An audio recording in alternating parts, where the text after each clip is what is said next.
Delivery அனுப்பிட்டாங்க. எவ்வளோ delivery அனுப்பிட்டாங்க, நான் க்ளோஸ் பண்ணுறேன்னு சொல்லிட்டு லாஸ்ட்டாக ஒரு 2 பீஸ் கொடுத்தாங்க. இதை செக் பண்ணி பார்த்துட்டு அந்த 2 பீஸில் ஒரு பீஸே இது மாதிரி கெட்டு போன ஸ்மெல் வருது. ஆனால் வந்து 2த்துல ஒன்றுனா இப்போ நாங்கள் இப்போ 10 பீஸ் வாங்கினா 10ல் 5 பீஸ் இந்த ஸ்மெல் வருதுன்னா அப்போ என்ன பண்ணுறது? இத்தனைக்கும் வந்து இது ஒரு 750 ஒரு ரூபாய் எல்லாமே காசு சம்பாரிச்சு தான் வந்து கஷ்டப்பட்டு தான் சம்பாரிச்சுவாங்க. ஒரு 750 போது இந்த அளவுக்கு வந்து ஒரு மாதிரி குவாலிட்டியே இல்லாமல் இருக்குது. இது வந்து இந்த வேளச்சேரி பிரான்ச்சில் நாங்களுமே ஃபர்ஸ்ட் ஆஃப் ஆல் ஃபேஸ் பண்ணுறோம் இந்த இஷ்யூவை.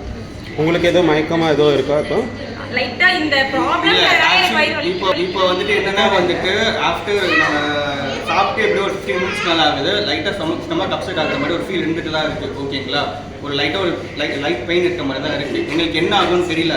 நாங்கள் நைட்டு வந்துட்டு சர்வே பண்ணுறோமா இல்லை என்னன்னு தெரியல. எங்களுக்கு ஏதாவது ஃபுட் பாய்சன் ஆகுதா இல்லை வாமிட் வருதா டைரியா ஆகுதா என்னன்னு தெரியாது. ஏன்னா ஆல்மோஸ்ட் நாங்கள் வந்துட்டு 2 பீஸ் கிட்ட சாப்பிட்டோம். ஸோ சாப்பிட்டதுக்கப்புறமா இந்த இஷ்யூவை நாங்கள் வந்துட்டு ஃபைண்ட் அவுட் பண்ணுறோம், இந்த மாதிரி ஒரு ப்ராப்ளம் இருக்குது அப்படின்னு சொல்லிட்டு. இன்கேஸ் ஏதாவது ப்ராப்ளம் அப்படின்னா வந்துட்டு இந்த வேளச்சேரி பிரான்ச் தான் வந்துட்டு ஃபுல் அண்ட் ஃபுல் ரெஸ்பான்சிபிலிட்டி எடுத்துக்கணும்.